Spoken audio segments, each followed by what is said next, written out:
Olá, meu nome é Priscila Almeida e estou aqui com a Adriana Oliveira. Juntas criamos este podcast chamado Trocas Preciosas, reconhecendo possibilidades e criando caminhos. Este podcast tem duas aspirações: psicoeducação, dividir experiências contextualizadas, abrir espaços para reflexões, discussões, partilhar oportunidades de nos reconhecermos nas experiências dos outros e ampliação de repertórios. Também tem sido um laboratório de conversas construtivas e com profundidade. Nas gravações, nos observamos o tempo todo, no nível de corpo, mente e em relação ao mundo. Os nossos convidados, por meio de um formulário, também compartilham suas impressões e percepções. Para conhecer com mais detalhes, te convidamos a escutar o nosso primeiro episódio sobre futuros com a querida Lígia Zottini. O episódio de hoje é sobre histórias infantis e a nossa convidada é a querida Helene. Desde a sua infância, entender o comportamento humano era algo que despertava o seu interesse. Fez um caminho não tradicional, passando por uma formação em administração de empresas, pós-graduação em marketing, formação em coach executivo e pessoal, uma especialização em coach para liderança, até que, um ano após o nascimento da sua primeira filha, resolveu encarar de vez a formação em psicanálise e mergulhar profundamente nos estudos do inconsciente. A psicanálise se mistura com a outra área de conhecimento, a antroposofia, e desse encontro já surgiu um livro e muitas outras histórias para contar. Sua paixão sempre foi a escrita e a poesia. Atuou por 14 anos na IBM, liderando a área de desenvolvimento dos profissionais e liderança de software no Brasil. Mas, segundo Helene, isso já parece que foi numa outra vida. De setembro de 2017 até dezembro de 2020, esteve em período sabático, vivendo na Argentina, onde escreveu e publicou seus artigos para o Voicers, uma plataforma de educação e tecnologia. Também no ano de 2020, lançou o seu segundo livro infantil, Hilma af Klint e seu fantástico oceano de cores, sobre a vida e a obra dessa artista sueca que viveu no século XIX, que acabou se tornando um projeto social para a fomentação de contação de história por jovens em situação de vulnerabilidade social para crianças que fazem parte da sua comunidade, uma ação em conjunto com o movimento Conexão Favela. Desde 2020, colabora com a parte artística no curso de aprofundamento de Maria Madalena para o Instituto Arcano e, em 2021, foi responsável pelos módulos de arte na formação de sentinelas guardiãs do fim da vida, doulas da morte na Casa do Cuidar. Este ano voltou aos estudos, agora em artes aplicadas à pedagogia na Faculdade Rudolf Steiner. É uma conversa deliciosa e emocionante. Uma dica: deixe um lencinho por perto, porque muitas emoções são convidadas também a fazer parte desse episódio. Olá, aqui é a Adriana e a nossa convidada de hoje, Helene. Bem-vinda ao nosso podcast Trocas Preciosas e com muita alegria que te recebemos hoje para você contar sobre este universo das histórias infantis que te envolve. Bem-vinda. Obrigada, Adri. Obrigada, Pri, pelo convite. É uma alegria estar aqui com vocês. Que bom. A gente fica bem feliz de você estar aqui. E a gente queria começar você nos contando assim, como surgiu a sua vontade e motivação em escrever livros infantis. Se teve alguma situação específica na sua vida ou alguém que te inspirou? Essa é uma boa história, já que a gente está falando de histórias, né? Em 2014, na noite de Natal de 2014, a minha mãe faleceu. Minha mãe era jovem, ela tinha 59 anos, de uma morte súbita, né? E de uma forma muito peculiar, porque ela estava fazendo a ceia de Natal e ela se desmaiou e em 3 horas ela já tinha partido deste mundo. E eu lembro, quando tudo isso aconteceu, né? Eu lembro da ligação da minha irmã. Se eu fechar os olhos um pouquinho, eu consigo voltar naquele exato momento. E quando a minha irmã me ligou e falou assim, a mamãe está no hospital. Foi como se... Sabe essa função na câmera do celular de câmera lenta? Uhum. Foi como se tudo adquiria uma nova velocidade. Como se o meu pensamento e os meus sentimentos ficassem dissociados das minhas ações. Era um slow motion mesmo. E aí eu falei para meu marido, nossa, minha mãe nunca tinha ficado doente. Eu tinha 32 anos e nunca tinha visto a minha mãe doente, né? E aquilo me pegou, foi diferente o que eu senti, né?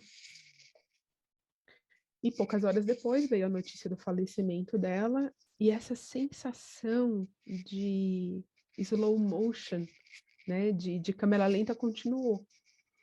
E eu vivi todo o processo, né, do chegar em Salvador. Eu moro em São Paulo, minha mãe morava em Salvador na época.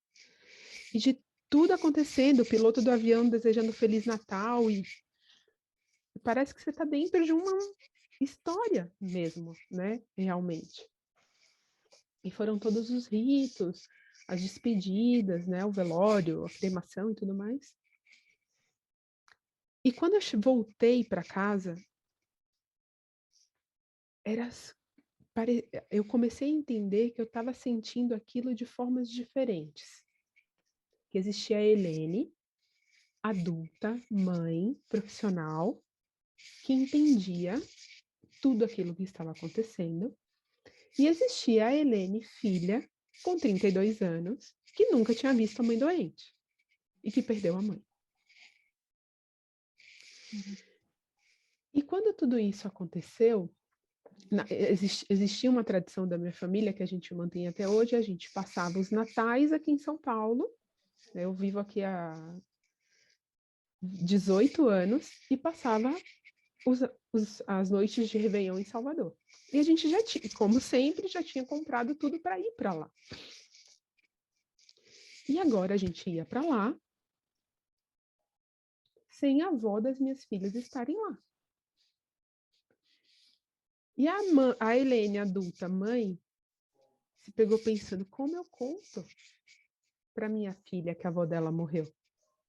Porque é diferente de contar para mim que a minha mãe morreu. Uhum. E a minha filha mais velha, ela tinha 4 anos na época. E aí eu sento na cama dela e falo, filha, mamãe quer te contar uma coisa. Quando a gente chegar em Salvador, a vovó não vai mais estar lá. Ela cruzou uma ponte. Agora ela vive em outro lugar. E ela me olhava com uma cara meio esquisita. Tá, mãe, tô acompanhando. Eu ouvia dentro da cabecinha dela. E aí, quando eu terminei de contar a história, ela falou assim, você tá querendo me dizer que a minha avó morreu? E aquilo, para mim, foi um choque de realidade. Aquela sensação de câmera lenta, naquele momento desapareceu. Eu falei, opa, a minha filha me trouxe para a realidade. Porque até então eu estava buscando histórias para contar para essa Helene, que nunca tinha visto a mãe doente, e que agora não tinha mais a mãe, porque quando a primeira vez que a mãe ficou doente, a mãe morreu. Uhum.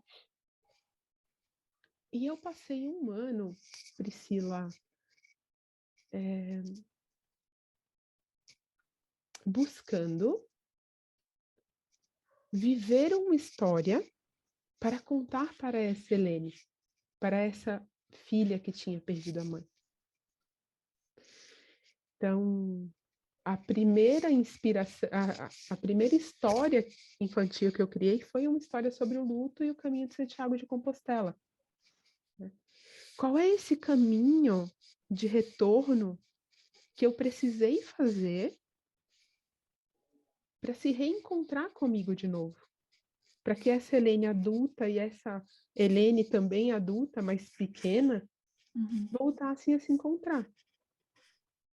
E acabou caindo numa história, né, tão tabu, né, que a gente não conta para as crianças, e que as crianças são tão sábias, porque foi através da sabedoria da minha filha, tácita, real. Não, mas espera aí, entendi a história, mas a história significa isso, Uhum. né? Que esse campo das histórias infantis se abriram para mim. Que foi quando eu lancei meu primeiro livro, que chama As Pedras e o Caminho. Eu fiz o Caminho de Santiago de Compostela e eu conto um pouco sobre isso, como é que às vezes as pedras nos nossos caminhos fazem a gente se desviar tanto do caminho e só olhar para ela. Porque Sim. muitas vezes a gente fica só nessa relação com a pedra. E distante de que, nossa, eu me dei conta, é verdade. O caminho é feito de pedra, pedra, pedra, pedrinha, pedra, pedra. E aí essa história foi apaziguadora para mim. Eu sou daquelas pessoas que não acreditam que existem histórias para criança. Uhum. São para todos, né? Literatura infantil é algo daria uma boa conversa. E nesse processo de 1 ano, teve alguém que te apoiou, assim, para ouvir essas histórias, ou foi algo mais solitário, assim, você e papel e a caneta? Como que foi esse processo de 1 ano? Ah, eu não acredito que possa haver. Talvez exista falta de consciência que esse processo, né? A falta de consciência que o processo é junto. Um sentir individual de que o processo é solitário. Mas é impossível o processo ser solitário porque nós somos seres relacionais. A gente está todo momento se relacionando um com o outro, né? Eu sou psicanalista e desde sempre faço o meu processo de análise pessoal, né? Então, existia um acompanhamento psicanalítico da minha psicanalista na época, mas existiam todas as outras relações, porque quando você está num processo de luto, né? E muito essa palavra, né? Eu estou enlutado. Qualquer ser que se relaciona com você se relaciona através desta posição, Uhum. né? E qualquer relação entra no ser enlutado através dessa camada que você está vestindo naquele momento. Então, não só a caneta, o papel, mas os livros, as conversas, as pessoas, as séries, os As filmes, as músicas. fotografias, as músicas, os cheiros. Né? A primeira vez que eu voltei para Salvador, talvez seja um cheiro que eu nunca me esqueça mais. Uhum. Porque era o mesmo cheiro, mas que existia um cheiro que nunca mais ia existir. Né? E Uhum. quando você volta, parece que o cheiro volta. E você fala, mas como é que eu estou sentindo esse cheiro se o cheiro não está mais, né? Se o portador daquele cheiro não está. Então, e o Caminho de Santiago de Compostela, né, que foi o grande palco de encenação dessa história, foram 900 quilômetros feitos. Fui eu, meu marido e um casal de amigos. Como é que eu posso dizer isso para vocês?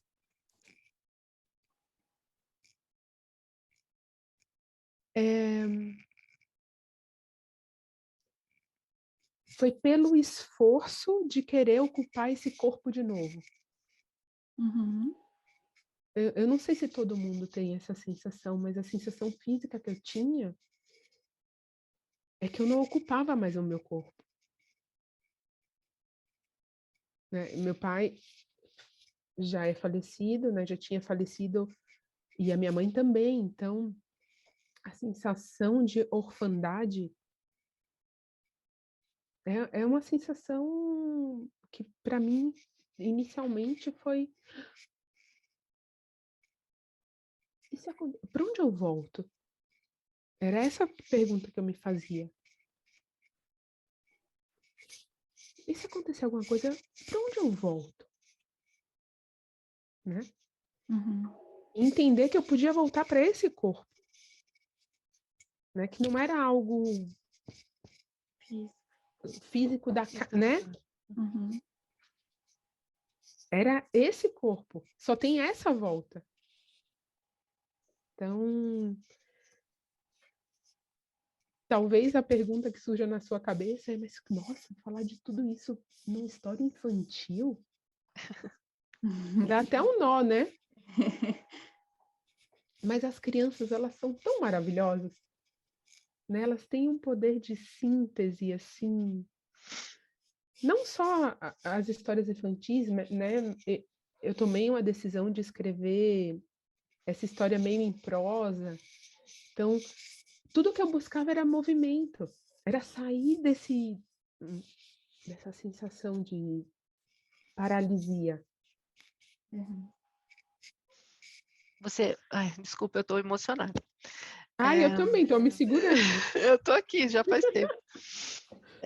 Você diria que o caminho de Compostela seria algo como um ritual? Já se preparando para o livro?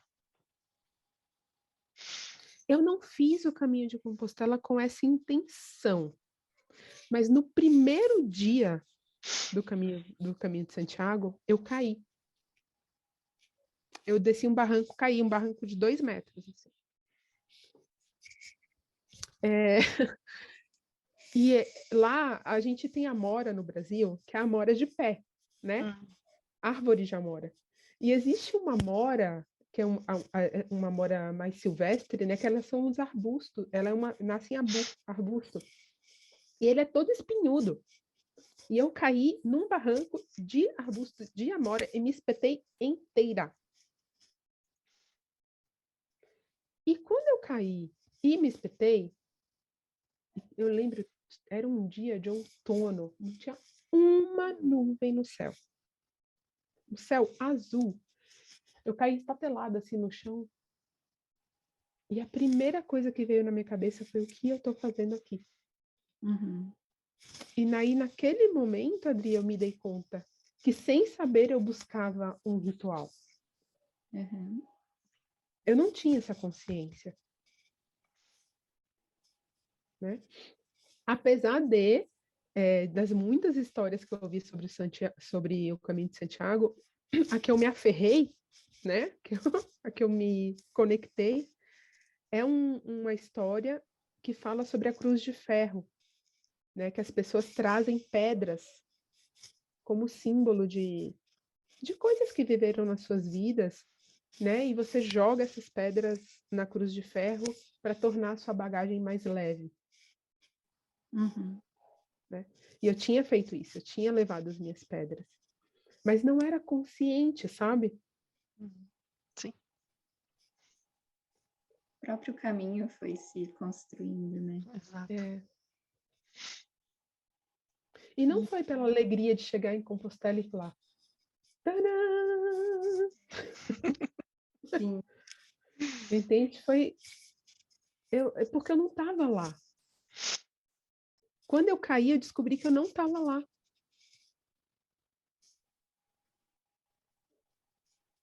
E ao se levantar, desculpa, Fê, ao se levantar, você se encontrou lá?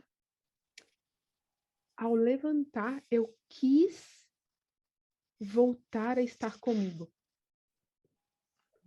Também, quando eu levantei, eu fiz um voto comigo mesmo. Eu falei assim, eu vou fazer o caminho de Santiago aqui, não dentro da minha cabeça. E eu não pensava em nada. Deste dia até o final de Compostela, eu não pensava em nada. Eu entrei num estado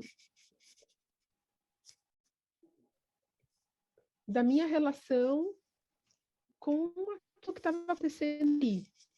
Então, que caminho a gente ia fazer? E aí a gente fazia. O que a gente ia comer? A gente comia. Não tinha... Eu não estava habitando mais aquela chuva de pensamentos que eu tinha antes. Uhum. E aí, quando você retornou, é que você começou a escrever, e isso levou quanto tempo, assim, até para você ter a história materializada? Eu fiz a minha mãe faleceu em 2014, eu fiz o caminho em 2015 e lancei o livro em 2017. Entendi. E como que foi contar para suas filhas essa história? Ah, foi muito legal. Foi muito legal. Porque é uma história muito simples. E aí eu vou fazer um parêntese, né?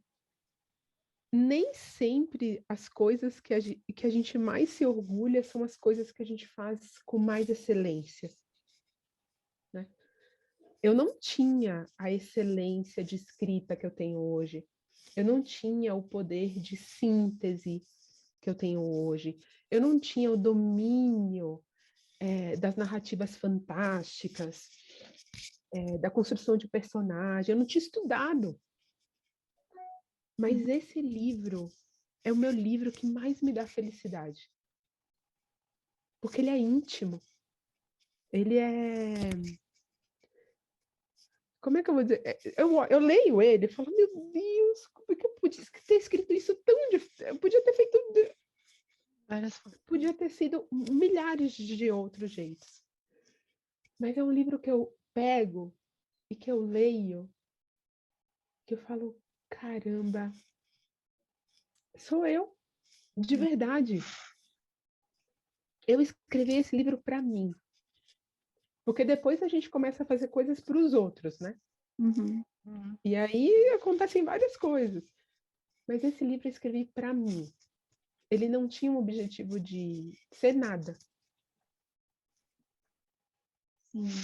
E a sua filha mais velha provavelmente estaria num período de alfabetização, né? Porque ela tinha 4 anos. Ela nem sabia ler ainda, ela foi ler anos depois, né? Uhum. Mas foi muito legal, assim. Eu nunca fiz livros acompanhada por homem, a não ser meu marido, que é um super apoiador dos meus projetos. Mas todos os livros que eu já escrevi, isso, isso deixou de ser verdade esse ano, porque vai sair um livro novo em parceria com um cara incrível, um ilustrador maravilhoso, que em breve está indo morar no Canadá, o Murilo. Ai, que Mas legal. todos os meus livros foram livros gestados e acompanhados por mulheres. Uhum. E sempre foi muito bonito, porque quem ilustrou meu primeiro livro foi a professora da minha filha caçula, né? E essa relação com o ilustrador é uma relação muito interessante também, sabe? E eu acho que tem um pouco. A gente pode fazer uma costura com a primeira pergunta que você me fez sobre a solidão.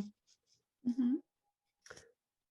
Quando eu passei o livro para a Andrea, que é uma super artista, ela pergunta assim: ah, mas você não quer vir fazer as ilustrações comigo?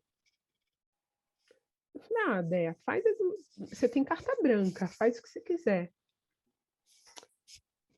Daqui a pouco eu vou pegar o livro lá embaixo e mostro para vocês. A última ilustração que ela fez, a gente chorava junta, porque parecia que ela tinha visto o que eu tinha visto no Caminho de Santiago. Uhum.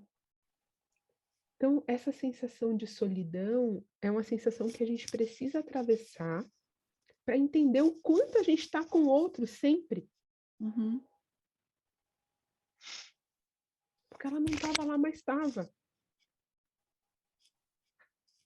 Sim, sim. E é tão precioso, assim, a forma como você coloca e expressa. É tão seu que eu consigo me ver nesses lugares, assim, me reconhecer, sabe? Uhum. E a gente, a gente tem conversado bastante sobre essa questão de contos infantis, né? Sobre a importância. E a gente tem percebido, assim, dentro dos nossos...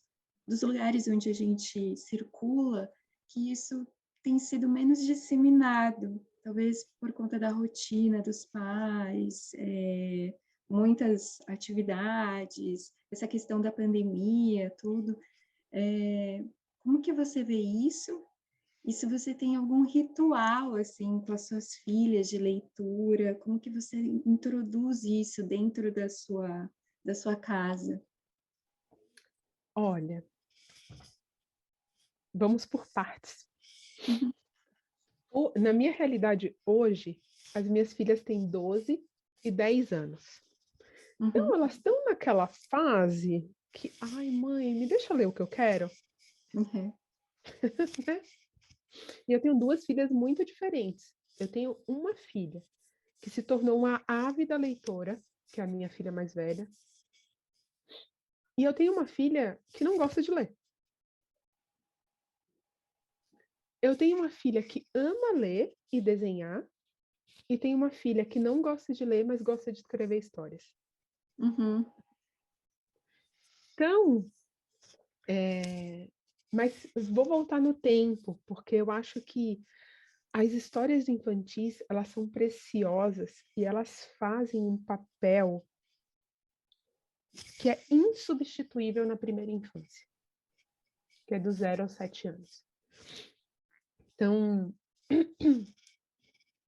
eu leio para as minhas filhas desde que elas nasceram. E eu tenho uma memória de quando eu era pequena, a gente morava em Salvador. Acho que eu já contei isso para a Adri uma vez. E na praia existiam os vendedores de livro. E eles tinham um varal enorme. Sabe quando o vendedor ambulante de protetor solar? Na Uhum. minha época existia um vendedor ambulante de livros. E eu lembro, eu devia ter uns 5 anos, 5, 6 anos. É uma das minhas primeiras memórias desse cara passar com né? E uma caixa vermelha, tipo caixinha assim de música, dos livros dos irmãos Grimm. E eu pedi para minha mãe, me compra esse livro, por favor. E a minha mãe me deu de presente essa caixa. Não era só dos irmãos Grimm, eram clássicos infantis, contos clássicos infantis. E tem uma história desse livro que mudou a minha vida, que se chama A Princesa e a Ervilha. É um conto pequenininho do Perrault.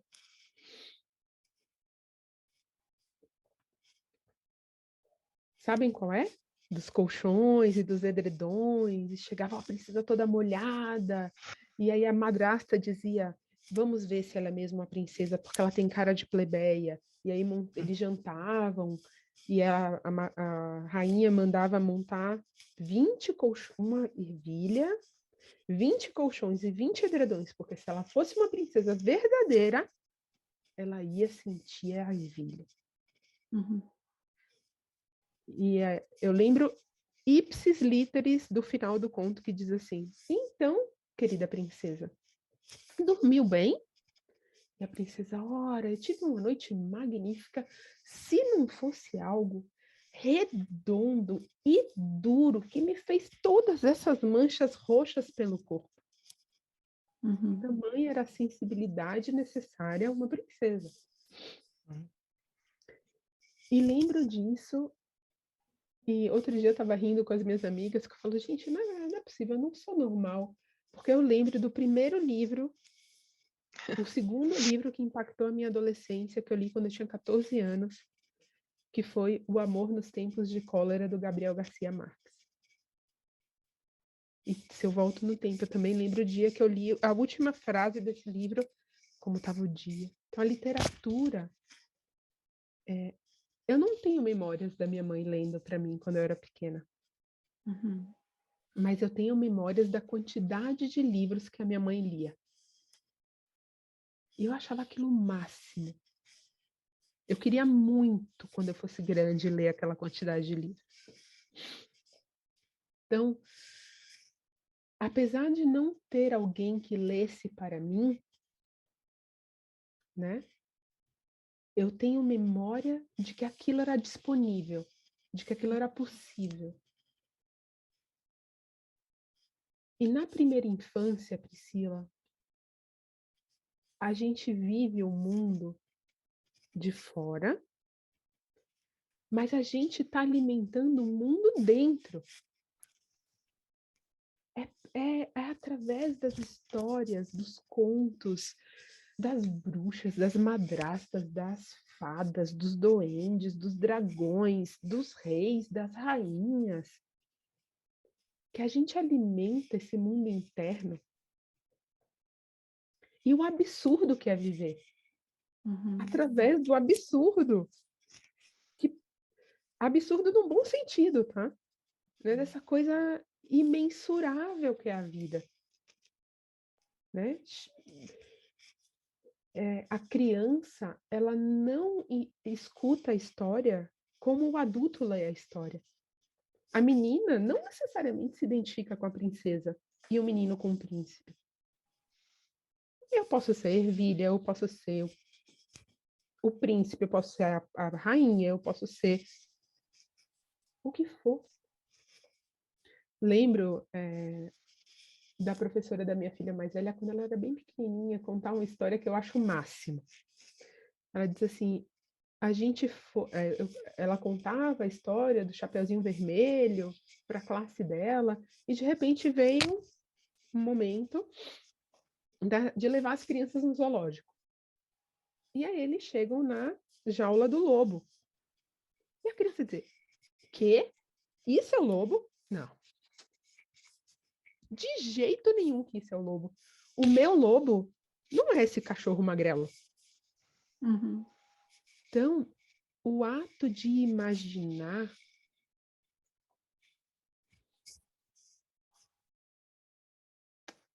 sabe com que o ato de imaginar está conectado? Com o tato. Quanto mais tato eu tenho, mais poder de imaginar eu tenho. E não é lindo saber que é o corpo, né? E voltando lá na minha história, eu posso não ter tido uma mãe que me contava uma história, mas eu tinha uma mãe que me tocava. Né? E através desse toque e aquelas letras que eu via, a minha imaginação também se alimentava, porque em algum momento eu aprendi a ler, né? Aprendi a ler e em algum momento eu entrei naquele mundo. Então, quando as minhas filhas eram pequenas, eu lia todas as noites. Eu deixei de fazer isso faz muito pouco tempo. Né? Quando a gente fazia viagens, por exemplo, de férias, eu sempre levava um livro e a gente lia todo mundo em família. Livros maiores, né? Eu gosto de ler, gostava muito de ler o livro antes de ler para elas. E aquilo me alimentava muito também. Porque a gente precisa de uma relação íntima com a história. Né? E o adulto, a gente é muito moralizado. Então a gente não vai dizer que o caçador pegou uma faca, enfiou na barriga e dilacerou, tirando todas as vísceras do lobo para tirar a vovozinha. A gente vai dizer, o caçador abriu a barriga do lobo. Porque a gente já está imaginando que aquilo é tão violento. E as histórias não são sobre isso. Né? As histórias são, em algum momento, eu me senti dilacerada, com a minha barriga aberta, a faca, e com as minhas tripas expostas, simbolicamente. Ou fiz aquilo simbolicamente com alguém. E as histórias contam de uma narrativa psíquica interna. E não sobre a realidade da moça e do príncipe, da princesa do príncipe serem felizes para sempre. Né? Então, as histórias andam se perdendo por uma questão moralista do cotidiano, porque a gente esqueceu de que nós somos seres simbólicos. Né? Então eu falo que olha que machismo. E aí a gente enche as histórias de ismos, esse prefixo, que se a gente for, esse sufixo, que se a gente for ver, o que leva a ele, a gente vai falar, Essas palavras aí são meio sinistras. A gente escolhe analisar as histórias, o que já é errado, porque a gente não devia analisar nada, história para ser contada, através de um viés que não é o viés da história. A história não foi feita para isso, né? As histórias são contos e recontos de uma vida psíquica de um povo, de tantos povos, né? Qual o povo originário que não tem história? Nenhum. Todos têm.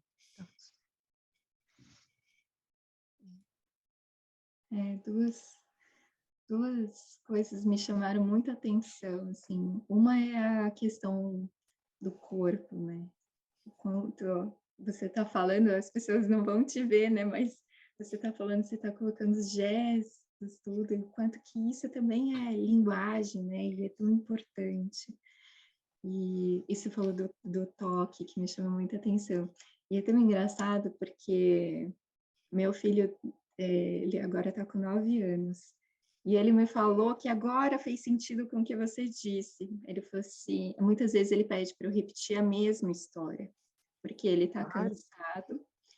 E a parte que ele mais gosta é porque eu fico fazendo carinho. E aí é o toque, né? Essa coisa da leitura, que é o momento do toque.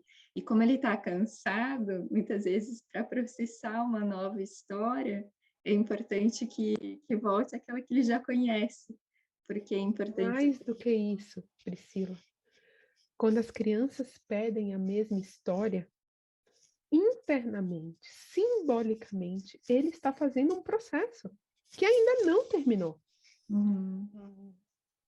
Sim. Então, tem criança que é encasquetada com aquela história. Ah, mas você só gosta de ouvir essa história? Eu vou te dizer que bom. É um ótimo conhecedor dos seus processos psíquicos. Porque quando a gente recomenda histórias terapêuticas para uma criança, por exemplo, é só aquela história. Então, você vê como eles são inteligentes? Sim, sim. Quando você fala dos livros, e qual a sua opinião? E quando você indica, né? Você prefere um livro digital ou um livro físico? Ai!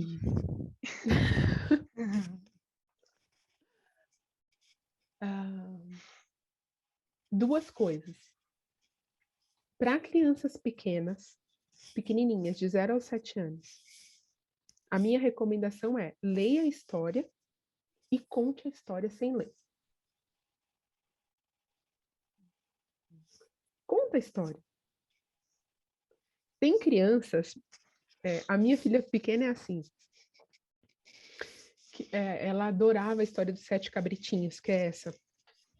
Né, que tem um caçador que abre a barriga e a mãe...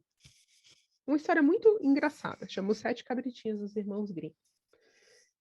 E ela, em um determinado momento, ouviu essa história na escola. E ela interrompeu a professora e falou, não é assim que a mãe fala. Porque ela já tinha me ouvido. E cada um conta uma história. Porque sabe o que é lindo de contar uma história? E eu falo isso sempre, existe uma pirâmide, né? Então, existem aquelas crianças que não têm acesso à história, que é a base da pirâmide. Existe aquela do meio, né? De crianças que têm acesso à literatura. E existe aquela do topo, de crianças que têm o privilégio de escutar histórias. Porque quando a gente conta uma história, a gente está emprestando o nosso corpo e a nossa fala, que é a nossa alma, para aquela história. Então, se eu chego para o seu filho e vou contar essa história, ele vai falar, não é assim. E o príncipe chegou, E o príncipe chegou, porque tem entonação da Priscila. E o príncipe chegou, e o príncipe chegou, são dois príncipes diferentes. Uhum. Né? Então, para a criança pequena, a minha recomendação é essa. Leia a história e conte a história. E não precisa se prender. Os irmãos Grimm escreveram assim, o Cacaverá escreveu no conto Guarani assim. Não é sobre isso. Né? É sobre a alma que aquela história vai receber quando você a conta. Não mude finais. Não dê uma aliviada. Tente ser fiel à história, mas não com as mesmas palavras. Né? Para crianças um pouquinho maiores, livros físicos. Tem algo aí, né? Nessa materialização. Dessa página que aguentou algo. E para nós adultos, leiam só, né? Porque a gente também... Leiam coisas além de 264 caracteres. É interessante porque, assim, os dois formatos, eles entregam de uma certa forma, mas o físico é isso que você falou, é o toque, é a encenação, é a interação, né? E isso que é importante, né? No físico. Eu estou migrando agora para o digital, confesso que com muita dificuldade, né? Então, mas para quem vive mudando, não dá para colocar só uma mala cheia de livros, né? Porque ela pesa mais do que não sei o quê, né? Então, assim, com muito sacrifício, eu estou tentando, ou pelo menos equilibrando. Isso aí. Eu ainda não consegui, Adri, migrar para o digital. Eu tenho muita dificuldade. Mas eu preciso vencer essa barreira, né? Porque também não dá, gente. É muita coisa. Mas para criança, especialmente, eu... Primeiro, a história escutada. Não é gostoso escutar uma história? Sim. Não é delícia demais? Não é incrível a gente poder recitar uma poesia ao invés de só ler? Você já teve a sua poesia recitada por outra pessoa, Adriana? Você já ouviu a sua poesia? Eu vi ela contada. Já tem sim. Não é diferente? Nossa, eu fiquei muito emocionada. E ainda teve a historinha. A pessoa, além de contar, ela ainda fez um videozinho. Eu fiquei admirada. Então, parece que nem é você, né? Você fala, nossa, Exato. eu escrevi isso, mas fui eu. Porque o outro empresta outra coisa. Vem outra coisa. Não vem só o que foi escrito. Vem uma substância junto daquilo. Né? É igual a fazer pão. Eu vou dar farinha, água, sal. Para Priscila, para Helene e para Adriana. Vão sair 3 pães diferentes. Com a mesma medida, com o mesmo tipo de calor. A gente fez junto, no mesmo lugar. 3 pães diferentes, com 3 gostos diferentes. Porque tem algo, isso que vem na palavra, também é algo que vai no pão. Né? Mas o que você tem aprendido em primeira pessoa quando você escreve e conta as histórias para as crianças? Ai, a primeira palavra que vem na minha cabeça assim é o quanto eu ainda sou criança. Maravilhoso. Ai, é muito. Olha, é tão gostoso. É um lugar que poucas pessoas conhecem, É um lugar que eu não divido muito com ninguém. Mas quando eu estou escrevendo, eu sinto uma alegria. Eu só penso nessa menina que ganhou essa caixa dos contos clássicos naquele dia na praia. É a mesma. É isso, eu vou para essa mesma sensação, assim. E a história, né, esse livro As Pedras e o Caminho, eu devo tanto a ele, eu sou tão grata a ele, porque ele me levou a entender que voltar para esse lugar de alegria era possível. Né? Que esse sofrimento profundo, né? Que ele não destruiu esse lugar.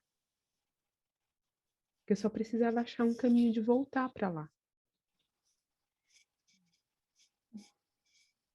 Muito lindo. Ai, tão lindo. Eu ficaria aqui horas te ouvindo. Então, Aí eu falo, ai, não acredito que tem que acabar esse podcast. Mas vamos acabar com isso. Vamos acabar com ele? Eu queria ler ele para vocês.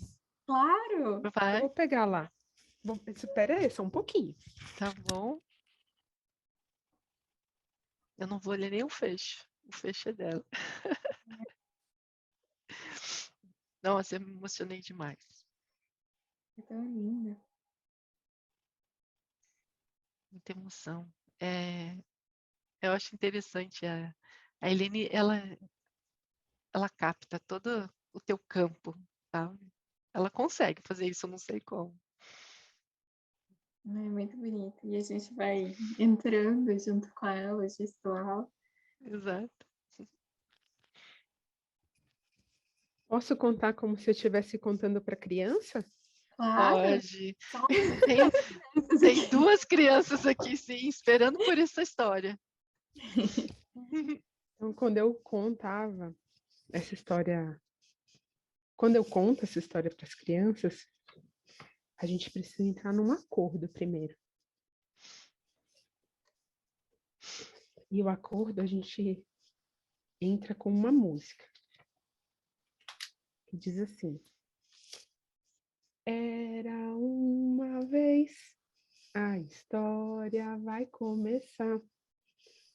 Todos juntos e quietos para a história escutar. Era uma vez uma moça que era casada e feliz. Vivia com seu belo marido e suas 2 filhas numa casa repleta de árvores, flores, e onde o cheiro de pinheiro adentrava pelas portas e janelas o ano inteiro. Quando de repente, na noite mais estrelada do ano, naquela onde se comemora o nascimento do Rei Sol que habitou este mundo, a notícia da morte súbita de sua mãe lhe assolou com uma tristeza profunda. E todo aquele colorido, antes por ela vivido, se tornou pesar e lágrimas. A jovem moça tentava levar sua vida retomando suas atividades daqui e dali. Procurava entender tudo o que aconteceu. Por que? Se perguntava, mas a resposta não encontrava. Então, decidida, resolveu fazer um antigo caminho, por muitos já caminhado, até mesmo por São Tiago. Foi um ano de preparo. Primeiro dilema: com quem ficariam as pequenas? A sogra e sua irmã logo se prontificaram, mas não pensem que foi fácil. A jovem moça gostava de tudo do seu jeito. Deixar suas filhas por 20 longos dias exigia desapego. E o corpo, então, sedento e muito lento, com muito exercício e sacrifício, logo foi tomando viço e em poucos meses estava pronto. Seguindo uma tradição muito antiga,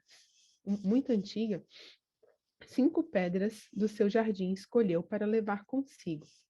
Cada uma representava algo do seu passado, com cada um dos membros da sua família, que precisava ser perdoado.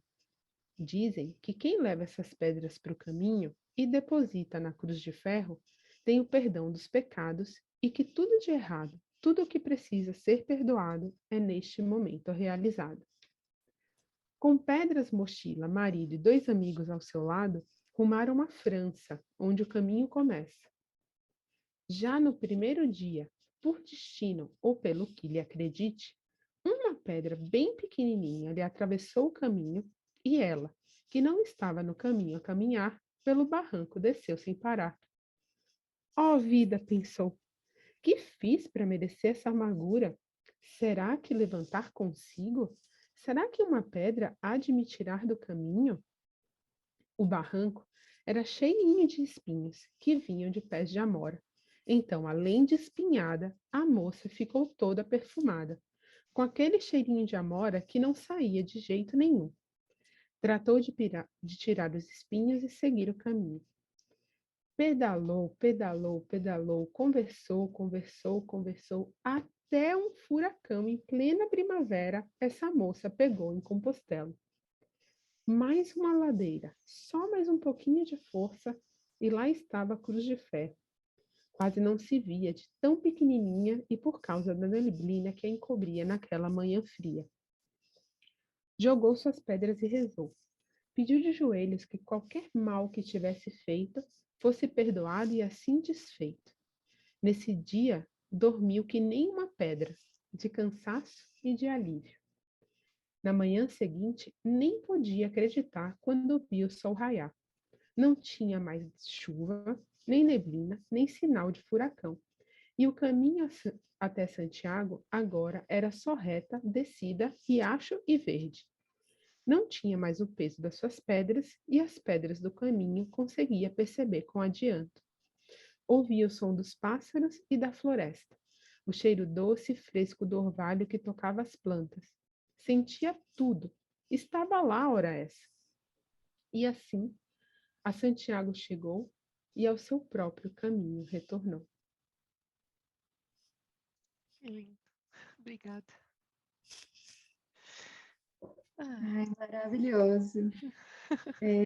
Te agradecer muito, assim, pela sua generosidade, por você emprestar o seu olhar para que a gente possa aumentar a nossa visão, assim, de mundo, assim, que a gente possa sentir por meio da sua entonação, da sua palavra, tudo. Eu saio daqui, assim, de coração muito aberto e muito alegre, muito grata, assim, pela sua presença. Eu que agradeço. Eu adoro contar essa história. Não perca uma oportunidade. É uma Alegria. tá. Com certeza. E, Helene, como que as pessoas podem te encontrar? Assim, para ter os seus livros, saber dos seus projetos? Olha, eu criei uma página para o segundo livro que eu fiz, né? Que fala sobre... É uma história infantil sobre a Hilma af Klint, que é uma pintora sueca, muito legal. Então, o meu Instagram é o Instagram desse livro, né? Chama @Hilma _af _Klint com NT _oceano. O livro chama Hilma af Klint, Seu Fantástico Oceano de Cores. Pelo Instagram, pelo site do Voicers, eu escrevo artigos para eles, então www.voicers.com.br. E assim, Assim, eu não chegando sou muito pertinho. midiática, mas se alguém... Eu sou psicanalista, né? Atendo aqui em São Paulo, no que eu chamo de psicanálise artística, que é um atendimento onde a arte está como coadjuvante dentro do processo analítico, né, de acompanhamento dos meus pacientes. Eu não sou uma pessoa muito midiática, não tenho esse perfil. Aceitei essa descoberta sobre mim. Uhum. Então, eu prefiro assim. Uhum. Então, Uhum. se alguém precisar de mim, eu vou estar disponível, mas não sou daquelas que conseguem mover conteúdo. Não consigo. É uma limitação. É, te entendo perfeitamente. É, e hoje em dia se pede muito isso, né? E você fica até numa situação, poxa, mas eu não sou assim, eu não costumo ser assim. E muitas vezes você tentar fazer essa ação, você sempre vai se esbarrar em você mesma, exatamente por você É, não ser desse jeito. é. Mas eu publico pouco no Instagram, né, do livro da Hilma, mas é um espaço que eu tenho para as pessoas entrarem em contato comigo. Uhum. E por lá a gente se acha de algum jeito. Sim, Ah, sim. então tá, eu acho que saímos daqui com o coração aquecido, né? Com eu falei para a Pri que você atinge a gente num campo assim de energia que